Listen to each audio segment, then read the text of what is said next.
ஆண்டுடைய பிள்ளைகள் சில போராட்டங்களையும் சில சவால்களையும் பிரச்சனைகளையும் தங்கள் வாழ்க்கையில சந்திக்கும் பொழுது கலங்கி தவிக்கிறார்கள். அப்பொழுது அவர்கள் இப்படிப்பட்ட செய்திகளை கேட்கும்போது தங்கள் உள்ளத்தில் மிகுந்த கவலை கொள்கிறார்கள். யாரோ உங்களுக்கு விரோதமா மந்திரம் பண்ணிட்டாங்களாமே, யாரோ உங்களுக்கு விரோதமா பொறாமையோடு எழும்பி நிற்கிறார்களாமே, யாரோ உங்களை அழித்து விடலாம் என்று நினைக்கிறார்களாமே அப்படின்னு சொல்லி அவர்களிடத்தில் யாராகிலும் டிஸ்கஸ் பண்ணும்போது பேசும்பொழுது தங்கள் உள்ளத்திலே கவலை கொள்கிறார்கள். இப்படிப்பட்ட ஒருவேளை எண்ணத்தோடு இந்த செய்தியை நீங்கள் பார்க்கலாம். இந்த போராட்டத்தில் நான் தவிக்கிறேனே என்று சொல்லி நீங்கள் பார்த்து கொண்டிருக்கலாம். உங்களை பார்த்து ஆண்டவர் வாக்கு பண்ணுகிற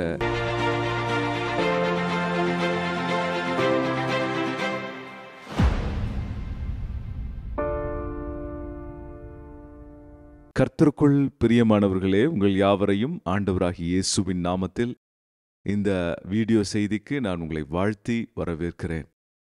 கர்த்தர் நல்லவரும் அவர் கிருபையுள்ளவரும் நமக்கு ஒவ்வொருவருக்கும் போதுமானவருமாக இருக்கிறார். ஆமேன். அவர் நம்முடைய நல்ல தகப்பனாக இருக்கிறார். அன்பானவர்களே, கர்த்தர் உங்களை பாதுகாக்கிறவராக இருக்கிறார். இந்த உலகத்திலே நாம் பாதுகாப்போடு இருப்பது தேவனுடைய கிருபையாக இருக்கிறது. அவர் உங்களை பாதுகாக்கிறவர், உங்களை பராமரிக்கிறவர், அதோடு கூட உங்களை கடைசி வரை நடத்துகிறவராக இருக்கிறார். ஆம் அன்பானவர்களே, இந்த போட்டிகள் பொறாமைகள் நிறைந்த உலகத்திலே, இப்படிப்பட்ட தீய சக்திகள் செயல்படுகின்ற உலகத்திலே கர்த்தருடைய பாதுகாப்பு உங்களுக்கும் எனக்கும் மிகவும் அவசியம். கர்த்தர் உங்களை பாதுகாக்கிறார் அப்படின்னு சொல்லும் பொழுது நீங்க இப்படியாக எண்ணிக்கொள்ளலாம். உங்களை பாதுகாக்கிறார், உங்கள் குடும்பத்தை பாதுகாக்கிறார், உங்களுடைய பிள்ளைகள், பேர பிள்ளைகள், பெரியோர்களை பாதுகாக்கிறார். கர்த்தருடைய பிரசன்னம் உங்களை சுற்றி அக்கினி மதிலாக நிற்கிறது என்று எண்ணிக்கொள்ளலாம். ஆம் அன்பானவர்களே, கர்த்தர் உங்களை பாதுகாக்கிறார். தம்முடைய தூதர்களை கொண்டு பாதுகாக்கிறார். அவர் தம்முடைய கிருபையை கட்டளையிட்டு உங்களை தம்முடைய செட்டைகளுக்குள் மறைத்துக் கொள்ளுகிறார். அதுதான் வேதம் சொல்லுகிறது, உன்னதமானவருடைய மறைவில் இருக்கிறவன் சர்வ வல்லவருடைய நிழலில் தங்குவான். ஆமன்பானவர்களே, கர்த்தருடைய பாதுகாப்பு நம் ஒவ்வொருவருக்கும் மிகவும் அவசியமானது. ஆனால் பல வேளைகளிலே பாருங்கள், ஆண்டவருடைய பிள்ளைகள் சில போராட்டங்களையும் சில சவால்களையும் பிரச்சனைகளையும் தங்கள் வாழ்க்கையிலே சந்திக்கும் பொழுது கலங்கி தவிக்கிறார்கள். அப்பொழுது அவர்கள் இப்படிப்பட்ட செய்திகளை கேட்கும்போது தங்கள் உள்ளத்தில் மிகுந்த கவலை கொள்கிறார்கள். யாரோ உங்களுக்கு விரோதமா மந்திரம் பண்ணிட்டாங்களாமே, யாரோ உங்களுக்கு விரோதமா பொறாமையோடு எழும்பி நிற்கிறார்களாமே, யாரோ உங்களை அழித்து விடலாம் என்று நினைக்கிறார்களாமே அப்படின்னு சொல்லி அவர்களிடத்தில் யாராகிலும் டிஸ்கஸ் பண்ணும்போது பேசும்பொழுது தங்கள் உள்ளத்திலே கவலை கொள்கிறார்கள். இப்படிப்பட்ட ஒருவேளை எண்ணத்தோடு இந்த செய்தியை நீங்கள் பார்க்கலாம். இந்த போராட்டத்தில் நான் தவிக்கிறேனே என்று சொல்லி நீங்கள் பார்த்து கொண்டிருக்கலாம். உங்களை பார்த்து ஆண்டவர் வாக்கு பண்ணுகிற இந்த வசனத்தை நான் சொல்லுகிறேன். எசேயா தீர்க்கதரிசியின் புஸ்தகம் 54ஆம் அதிகாரம் 17ஆம் வசனம். ஆண்டவருடைய பிள்ளைகள் ஒவ்வொருவருக்காக கொடுக்கப்படுகிற மிக உன்னதமான ஒரு வாக்குத்தத்தம். உனக்கு விரோதமாய் உருவாக்கப்படும் எந்த ஆயுதமும் வாய்க்காதே போகும். உனக்கு விரோதமாய் நியாயத்தில் எழும்பும் எந்த நாவையும் நீ குற்றப்படுத்துவாய். இது கர்த்தருடைய ஊழியக்காரரின் சுதந்திரமும் என்னால் உண்டான அவர்களுடைய நீதியுமாய் இருக்கிறது என்று கர்த்தர் சொல்லுகிறார். அன்பானவர்களே, உங்களுக்கு விரோதமாய் உருவாக்கப்படுகிற எந்த ஆயுதமும் வாய்க்காதே போகும் என்று ஆண்டவர் சொல்லுகிறார். ஆயுதங்கள் உருவாக்கப்படாது என்று சொல்லவில்லை. உங்களுக்கு எதிராக பிசாசின் சக்திகள் எழும்பாது என்று சொல்லவில்லை வேதம். உங்களுக்கு விரோதமாக பொறாமையின் சக்திகள் எழும்பாது என்று சொல்லவில்லை. உங்களுக்கு எதிராக தீய மனிதர்களின் கிரியைகள், திட்டங்கள், அவர்களுடைய வழிகள் வராது என்று வேதம் சொல்லவில்லை. அவைகள் எழும்பலாம். ஆனால் ஆண்டவர் சொல்லுகிறார், அந்த ஆயுதங்கள் நிர்மூலமாகும். அந்த ஆயுதங்கள் வாய்க்காதே போகும். அந்த ஆயுதங்கள் ஒரு நாளும் உங்களை மேற்கொள்ளாது என்று ஆண்டவர் சொல்லுகிறார். ஆம் அன்பானவர்களே, எவ்வளவு பெரிய ஒரு வாக்குத்தத்தம், எவ்வளவு ஒரு உண்மையான ஆறுதலான செய்தி. உங்களுக்கு விரோதமாய் எந்த சக்திகள் எழும்பினாலும் அவைகள் மேற்கொள்ளாது. உங்களுக்கு விரோதமாய் எழும்புகிற எந்த நாவும் நீங்கள் குற்றப்படுத்தும்படிக்கு கர்த்தர் உங்களை நடத்துவார். இதற்காக நம்முடைய வாழ்க்கையில நாம் என்ன செய்ய வேண்டும் என்பதை இந்த செய்தியிலே நான் பேசப் போகிறேன். ஆம் அன்பானவர்களே, கர்த்தருடைய கிருபை நம்மை வழிநடத்தி பாதுகாக்கிறதாக இருக்கிறது. எப்போதும் நம்மை சுற்றிலும் அவருடைய பாதுகாப்பு உண்டாயிருக்கிறது. அதை நாம் விசுவாசத்தினால் உறுதிப்படுத்த வேண்டும். அல்லேலூயா! நீங்க அதை விசுவாசிக்க வேண்டும். ஆண்டவருடைய பிள்ளைகளாகிய நீங்களும் நானும் அவருடைய பாதுகாப்பு நம்மை சுற்றிலும் இருக்கிறது என்பதை அனுதினம் விசுவாசித்து உறுதிப்படுத்திக் கொள்ள வேண்டும். ஆகவேதான் பாதுகாப்பின் நிச்சயத்தை நீங்க என்ன சொல்லணும்னா, ஒவ்வொரு நாளும் சுதந்திரித்துக் கொள்ள வேண்டும், அதை கிளைம் பண்ண வேண்டும், அதை விசுவாசிக்க வேண்டும், அதிலே நடப்பதை உறுதிப்படுத்த வேண்டும். அல்லேலூயா! அதை நீங்க செய்ய வேண்டும். உங்களுக்கு எதிராக பிசாசின் வல்லமைகள் எழும்பலாம். பிசாசானவன் யாரை விழுங்கலாம் என்று அவன் என்ன செய்கிறான்? கர்ஜிக்கிற சிங்கம் போல வகை தேடி திரிகிறான் என்று வேதம் சொல்லுகிறது. யாராவது கிடைப்பாங்களா? அதுவும் ஆண்டவருடைய பிள்ளைகள் கிடைப்பாங்களான்னு பார்க்குறான். உலகத்தில் இருக்கவங்களை குறித்து பிசாசுக்கு எந்த கவலையும் கிடையாது. அவன் அவங்கள போய் எந்த தொந்தரவும் செய்கிறது கிடையாது. ஏன்னா அவங்க ஏற்கனவே அவன்கிட்ட தான் இருக்காங்க. முடிவிலே நரகத்திற்கு செல்லும் பொழுது அநேக மக்கள் பிசாசின் தந்திரத்தினால் இழுக்கப்பட்டு அந்த நரகத்திற்கு கொண்டு போகப்படுவார்கள். எவ்வளவு ஒரு பரிதாபமான ஒரு நிலைமை. அன்பானவர்களே, அதனால்தான் நாம் ஆண்டவருடைய பிள்ளைகளாக எழும்பி கர்த்தருடைய பாதுகாப்பை பெற்று அநேகரை பரலோக ராஜ்யத்திற்கு சுதந்திரவாளிகளாய் மாற்ற வேண்டும். ஆண்டவருடைய அன்பை பற்றி அதுக்காக தான் நம்ம சொல்ல வேண்டும். ஆகவே நீங்கள் என்ன செய்யணும்னா, தினமும் தேவன் என்னோடு இருக்கிறார், தேவன் எனக்கு பாதுகாப்பை கட்டளையிடுகிறார், அவருடைய அக்கினி மதில் என்னை சுற்றிலும் என் குடும்பத்தை சுற்றிலும் இருக்கிறது, என் வீட்டை சுற்றிலும் இருக்கிறது என்று நீங்கள் அதை உறுதிப்படுத்த வேண்டும். விசுவாசத்தினால் நீங்கள் விசுவாசிக்க வேண்டும். அல்லேலூயா! நீங்கள் அதை விசுவாசிக்கணும். முதலாவது நீங்கள் கர்த்தர் என் கூட இருக்கிறார், என்னை பாதுகாக்கிறார் என்ற விசுவாசத்தை உங்கள் மனதில் உறுதிப்படுத்திக் கொள்ள வேண்டும். அப்படி செய்யும்போது கர்த்தர் உங்கள் கூட இருக்கிறத நீங்கள் புரிந்து கொள்வீங்க, உங்கள் உள்ளத்தில் உணர்ந்து கொள்வீங்க. உங்கள் மனசில் ஒரு மெய்யான ஒரு விசுவாசம் உண்டாகும்போது ஒரு தைரியம் உண்டாகும். அல்லேலூயா! கர்த்தர் உங்களை பயத்திற்கு அழைக்கவில்லை. கர்த்தர் உங்களை கோழையாக அழைக்கவில்லை. கர்த்தர் உங்களை நடுநடுங்கிறவனாக பிசாசுக்கு அழைக்கவில்லை. பிசாசு உங்களை கண்டு நடுங்க வேண்டும். அல்லேலூயா! ஆகவே உங்களை சுற்றிலும் அவர் இருக்கிறார் என்ற நிச்சயத்தை விசுவாசத்தினால் ஏற்படுத்திக் கொள்ளுங்கள். இதுதான் முதலாவது நீங்க செய்ய வேண்டிய காரியம். இரண்டாவது, அவர் சொன்ன வாக்குத்தத்தத்தை அறிக்கையிடுங்கள். நம்மை சுற்றிலும் இருக்கிற அநேக மக்கள் மந்திரத்தையும் தந்திரத்தையும் பயன்படுத்துறாங்க. அப்படின்னா என்ன அர்த்தம்னா, அவர்கள் பிசாசின் சக்திகளை, பில்லி சூனியங்களை, மாந்திரீகங்களை நமக்கு எதிராக பயன்படுத்துகிறார்கள். பிசாசின் சக்திகள் இந்த மாந்திரிகத்தின் மூலம் நமக்கு எதிராக செயல்படுகிறது. இந்த போராட்டத்தின் மூலம் செயல்படுகிறது. அவைகள் கண்களுக்கு புலப்படாத ஆவிகளாக இருக்கிறது. அதை நீங்கள் பரிசுத்த ஆவியின் வெளிப்பாட்டினால்தான் அதை உணர்ந்து கொள்ள முடியும். ஆகவே அப்படிப்பட்ட சக்திகளை நீங்கள் வெளிப்பாட்டினால் கண்டுகொள்ள முடியும். இப்பொழுது நான் பல வேளைகளில் ஜெபிக்கும் பொழுது, எனக்கு விரோதமாக, ஊழியத்திற்கு விரோதமாக அல்லது வேறு யாருக்காக ஜெபிக்கும் பொழுது அவர்களுக்கு விரோதமாக பிசாசின் சக்திகள் செயல்படுவதை மனக்கண்களிலே வெளிப்பாட்டினால் பரிசுத்த ஆவியானவர் சொல்லும் பொழுது அதை பார்க்க முடிகிறது. அப்போ நம்மை சுற்றிலும் பிசாசின் சக்திகள் ஏவப்படலாம். அப்படிப்பட்ட ஒரு சமுதாய சூழ்நிலையிலே நாம் வாழ்கிறோம். மந்திரத்தையும் தந்திரத்தையும் மக்கள் பயன்படுத்துகிறார்கள். நீங்க அப்படிப்பட்ட வல்லமைகளுக்கு எதிராக நீங்க பரிசுத்த ஆவியினால் நிறைந்த வாழ்க்கை வாழ முடியாவிட்டால் உங்களுக்கு ஜெயம் இருக்க முடியாது. அந்த சக்திகள் உங்களை மேற்கொள்ளலாம். அல்லேலூயா! ஆகவே நீங்க என்ன செய்யணும்? இரண்டாவது, முதல்ல கர்த்தர் உங்க கூட இருக்கிறார் என்று விசுவாசியுங்கள். இரண்டாவது, பரிசுத்த ஆவியினால் உங்களை நிரப்பி அந்த வல்லமைகளுக்கு எதிர்த்து நில்லுங்கள். ஆமென். இயேசுவின் நாமத்தில் எதிர்த்து நில்லுங்கள். ஆமென். நீங்க அப்படி நிக்கலனா மந்திரத்தையும் தந்திரத்தையும் வெறும் நம்முடைய மூளை அறிவினால, வெறும் நம்முடைய சுய திறமையினால, வில் பவர்னால ஜெயிக்க முடியாது.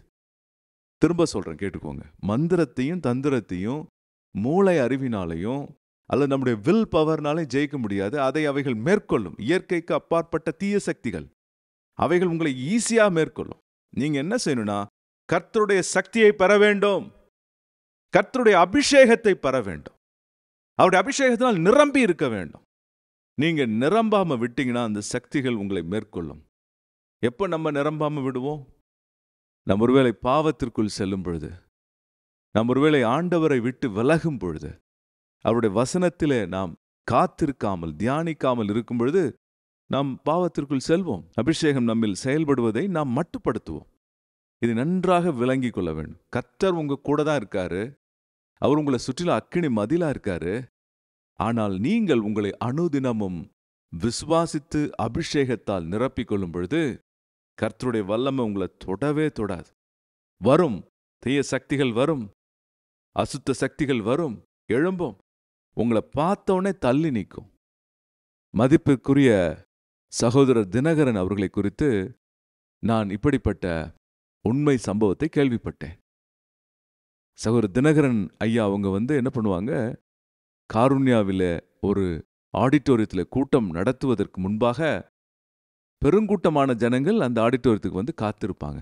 அவர் வரப்போகிறார், 2 மணிக்கு மீட்டிங் என்று சொன்னால் 1:30 மணிக்கு அவர் வருகிறார் என்றால் 2-3 கிலோமீட்டர் முன்பாகவே அந்த ஆடிட்டோரியத்தில் உள்ள பிசாசுகள் தினகரன் வரான் அப்படின்னு சொல்லி நடுங்குகிறதை அங்கு உள்ள ஜனங்கள் சொல்லியிருக்கிறாங்க. ஆமென். பிசாசுகளுக்கு உங்க மேலுள்ள அபிஷேகத்தின் வல்லமை தெரியும். ஆமென். அங்கிள் தினகரன் வருவதை குறித்து அந்த சக்திகள் வர்றதுக்கு முன்னாடியே நடுங்குகிறதை அநேகர் கண்கூடாக பார்த்து என்னிடத்துல சொல்லியிருக்கிறார்கள். ஏன் இதை சொல்றேன்னா, உங்க மேல அபிஷேகம் இருந்தா உங்க சுத்தி பிசாசு வரலாம். உங்க ஏரியாக்குள்ள அங்க எட்டி பார்க்கலாம். அபிஷேகம் இருக்கிற இடத்துல சத்ருவுக்கு என்ன வேலை? நெருப்பு கொலையில ஈக்கு என்ன வேலை? மாண்டு போகும், எரிந்து போகும், பொசுங்கி போகும். அல்லேலூயா. அதைத்தான் வேதம் சொல்லுகிறது. உனக்கு விரோதமாய் எழும்புகிற ஆயுதம் வாய்க்காதே போகும். பேய் வரும், பிசாசின் வல்லமைகள் எட்டி பார்க்கலாம். ஆனால் கர்த்தர் உங்க மேல பாதுகாப்பா இருப்பார். கர்த்தருடைய சமூகம் உங்க கூட இருக்கும். நீங்க கர்த்தருடைய சமூகத்துல காத்திருந்து அவருடைய பரிசுத்த ஆவியின் வல்லமையினால் உங்களை நிரப்பிக்கொள்ளுங்கள். You have to do that part. அந்த பகுதி நீங்க செய்யணும். நீங்க அநேகர் என்ன பண்றாங்க, இந்த வசனத்தை சொல்லிட்டு அப்புறம் என்ன பண்ணிடுறாங்க, அவங்க பாட்டையும் உலகத்திலையும் பாவத்திலையும் நடக்கிறாங்க. மந்திரத்தையும் தந்திரத்தையும் நம்முடைய சுய சக்தியினால், இயற்கையின் சக்தியினால், வில் பவர்ல ஜெயிக்க முடியாது. கர்த்தருடைய அபிஷேகத்தினால் மட்டும்தான் ஜெயிக்க முடியும். உனக்கு விரோதமாக எழும்புகிற தீய சக்திகளை நீ மேற்கொள்வாய் அபிஷேகத்தினால், இயேசுவின் நாமத்தினால். ஹல்லேலூயா. நீ அபிஷேகத்தினால் நிரம்பும் பொழுது, இயேசுவின் பெயரை சொல்லும் பொழுது, பிசாசின் சக்திகள் உங்க டொமைனுக்குள்ள, உங்க ஏரியாக்குள்ளே வராது. துரத்தி அடிப்பீங்க. நீங்க செய்யற காரியங்களில் ஜெயம் உண்டாகும். உங்களை பார்த்தாலே நடுக்கம் உண்டாகும். ஹல்லேலூயா. உங்களை பார்த்தாலே பேய்கள் நடுங்கும். ஆமென். அதுதான் உங்களுக்கும் எனக்கும் கொடுக்கப்பட்டிருக்கிற விசேஷித்த மகத்துவமான அதிகாரம். கர்த்தருடைய பிள்ளைகளுக்கு உண்டாயிருக்க அதிகாரம். பயப்படாதீங்க. இந்த உலகத்தில் ஆயுதங்கள் எழுப்பப்படும். இந்த உலகத்திலே சதித்திட்டங்கள் எழுப்பப்படும். கர்த்தர் அவைகளை உங்களை கொண்டு முறியடிப்பார். அல்லேலூயா. அதை நீங்க பார்க்கணும், அனுபவிக்கணும். உனக்கு விரோதமாய் உருவாக்கப்படும் எந்த ஆயுதமும் வாய்க்காதே போகும். முதலாவது சொன்ன விசுவாசிங்கன்னு சொன்னேன். 2வது அபிஷேகத்தால் நிரம்புங்கன்னு சொன்னேன். 3வதாக உங்க வாயிலிருந்து இந்த வசனங்களை எப்போதும் அறிக்கையிட்டு நீங்கள் அதில் நிலைத்திருங்க. ஆமென். பயப்படாதீங்க. யாராவது உங்களுக்கு விரோதமாக பிசாசு இருக்கு, பூச்சி இருக்கு, காத்து இருக்கு, கருப்பு இருக்கு, பேய் இருக்குன்னு சொன்னாங்கன்னா, எந்த சக்தியும் என்னை ஒன்றும் செய்ய முடியாதுன்னு சொல்லி பயப்படாமல் இந்த வசனத்தை அறிக்கையிடுங்க. அல்லேலூயா. நீங்கள் ஜெபித்து அறிக்கையிடும் பொழுது, அதை விசுவாசித்து அறிக்கையிடும் பொழுது, உங்க மேல கர்த்தருடைய பிரசன்னம் மூடி இருக்கும். உங்க மேல கர்த்தருடைய மகிமை இருக்கும். உங்களை அறியாமலே அவர் மேகம் போல உங்க கூட இருப்பார். உங்களை சுற்றிலும் ஒரு கிளவுட் இருக்கும். உங்களை சுற்றிலும் ஒரு பாதுகாப்பு இருக்கும். ஆமென். உங்களை சுற்றிலும் கண்ணுக்கு புலப்படாத தெய்வத்தின் வல்லமை உங்களை மூடி இருக்கும். யாரும் உங்களை தொட முடியாது. ஆகவே உங்களுக்கு விரோதமாக யாராவது பேசினாங்க, திட்டம் பண்ணாங்கன்னா பயப்படாதீங்க.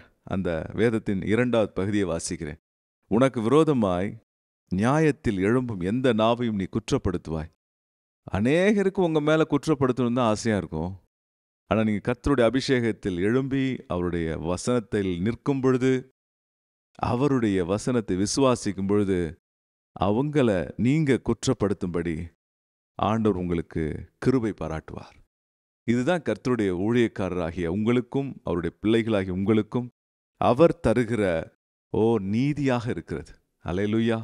எவ்வளோ பெரிய பாக்கியம். பயப்படாதீங்க, பயப்படாதீங்க. கர்த்தரை பிடிச்சுக்கோங்க, கர்த்தரை நம்புங்க, ஆண்டவரை பிடிச்சுக்கோங்க, ஏசப்பாவை பிடிச்சுக்கோங்க. எல்லாம் மாறும். அவருடைய வல்லமைகள் குறைந்து போகவில்லை.